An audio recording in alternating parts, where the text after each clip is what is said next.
اور جب وہ لوگ یوسف کے پاس پہنچے تو یوسف نے اپنے حقیقی بھائی کو اپنے پاس جگہ دی اور کہا کہ میں تمہارا بھائی ہوں، تو جو سلوک یہ ہمارے ساتھ کرتے رہے ہیں اس پر افسوس نہ کرنا۔ پھر جب ان کا اسباب تیار کر دیا تو اپنے بھائی کے تھیلے میں آپ خورا رکھ دیا۔ پھر جب وہ آبادی سے باہر نکل گئے تو ایک پکارنے والے نے آواز دی کہ قافلے والو، تم تو چور ہو۔ وہ ان کی طرف متوجہ ہو کر کہنے لگے کہ تمہاری کیا چیز کھوئی گئی ہے؟ وہ بولے کہ بادشاہ کا کٹورا کھویا گیا ہے، اور جو شخص اس کو لے کے آئے اس کے لیے ایک بار شتر انعام، اور میں اس کا ضامن ہوں۔ وہ کہنے لگے کہ اللہ کی قسم، تم کو معلوم ہے کہ ہم اس ملک میں اس لیے نہیں آئے کہ خرابی کریں اور نہ ہم چوری کیا کرتے ہیں۔ وہ بولے کہ اگر تم جھوٹے نکلے یعنی چوری ثابت ہوئی تو اس کی سزا کیا؟ انہوں نے کہا کہ اس کی سزا یہ کہ جس کے تھیلے میں وہ دستیاب ہو وہی اس کا بدل قرار دیا جائے۔ ہم ظالموں کو یہی سزا دیا کرتی ہیں۔ پھر یوسف نے اپنے بھائی کے تھیلے سے پہلے ان کے تھیلوں کو دیکھنا شروع کیا، پھر اپنے بھائی کے تھیلے میں سے اس کو نکال لیا۔ اس طرح ہم نے یوسف کے لیے تدبیر کی، ورنہ بادشاہ کے قانون کے مطابق وہ اپنے بھائی کو لے نہیں سکتے تھے، مگر یہ کہ اللہ چاہے۔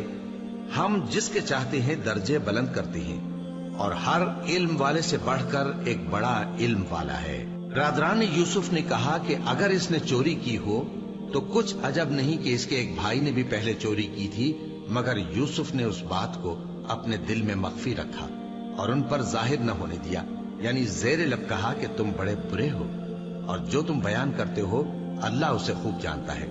وہ کہنے لگے کہ اے عزیز، اس کے والد بہت بوڑھے ہیں اور اس سے بہت محبت رکھتے ہیں، تو اس کو چھوڑ دیجئے اور اس کی جگہ ہم میں سے کسی کو رکھ لیجئے، ہم دیکھتے ہیں کہ آپ احسان کرنے والے ہیں۔ یوسف نے کہا کہ اللہ پناہ میں رکھے کہ جس شخص کے پاس ہم نے اپنی چیز پائی ہے اس کے سوا کسی اور کو پکڑ لیں، ایسا کریں تو ہم بڑے بے انصاف ہیں۔ آخر جب وہ اس سے نا امید ہو گئے تو الگ ہو کر صلاح کرنے لگے۔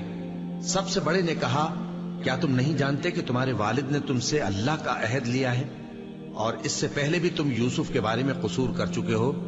تو جب تک والد صاحب مجھے اجازت نہ دیں میں تو اس جگہ سے ہلنے کا نہیں، یا اللہ میرے لیے کوئی فیصلہ کرے، اور وہ سب سے بہتر فیصلہ کرنے والا ہے۔ تم سب والد صاحب کے پاس واپس جاؤ اور کہو کہ ابا، آپ کے صاحبزادے نے وہاں جا کر چوری کی، اور ہم نے تو اپنی دانست کے مطابق آپ سے اس کے لے آنے کا عہد کیا تھا، مگر ہم غیب کی باتوں کے جاننے اور یاد رکھنے والے تو نہیں تھے، اور جس بستی میں ہم ٹھہرے تھے وہاں سے یعنی اہل مصر سے اور جس قافلے میں آئے ہیں اس سے دریافت کر لیجئے، اور ہم اس بیان میں بالکل سچے ہیں۔ جب انہوں نے یہ بات یعقوب سے آ کر کہی تو انہوں نے کہا کہ حقیقت یوں نہیں ہے، بلکہ یہ بات تم نے اپنے دل سے بنا لی ہے، تو صبر ہی بہتر ہے۔ عجب نہیں کہ اللہ ان سب کو میرے پاس لے آئے، بے شک وہ علم والا ہے، حکمت والا ہے۔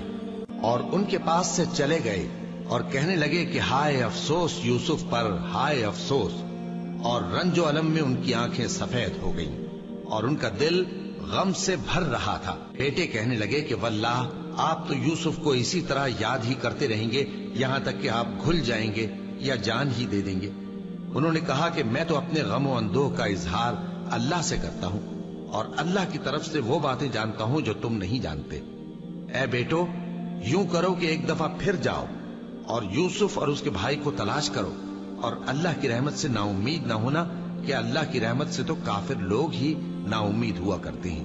پھر جب وہ یوسف کے پاس گئے تو کہنے لگے کہ اے عزیز، ہمیں اور ہمارے اہل و عیال کو بڑی تکلیف ہو رہی ہے، اور ہم یہ تھوڑا سا سرمایہ لائے ہیں، آپ ہمیں اس کے عوض پورا غلہ دے دیجئے اور ہم پر خیرات کیجئے کہ اللہ خیرات کرنے والوں کو ثواب دیتا ہے۔ یوسف نے کہا، تمہیں معلوم ہے کہ جب تم نادانی میں پھنسے ہوئے تھے تو تم نے یوسف اور اس کے بھائی کے ساتھ کیا کیا تھا؟ وہ بولے، کیا واقعی تم ہی یوسف ہو؟ انہوں نے کہا، ہاں میں یوسف ہوں، اور بن یامین کی طرف اشارہ کر کے کہنے لگے، یہ میرا بھائی ہے، اللہ نے ہم پر بڑا احسان کیا ہے۔ جو شخص اللہ سے ڈرتا اور صبر کرتا ہے تو اللہ نیکوکاروں کا اجر ضائع نہیں کرتا۔ وہ بولے، اللہ کی قسم، اللہ نے تم کو ہم پر فضیلت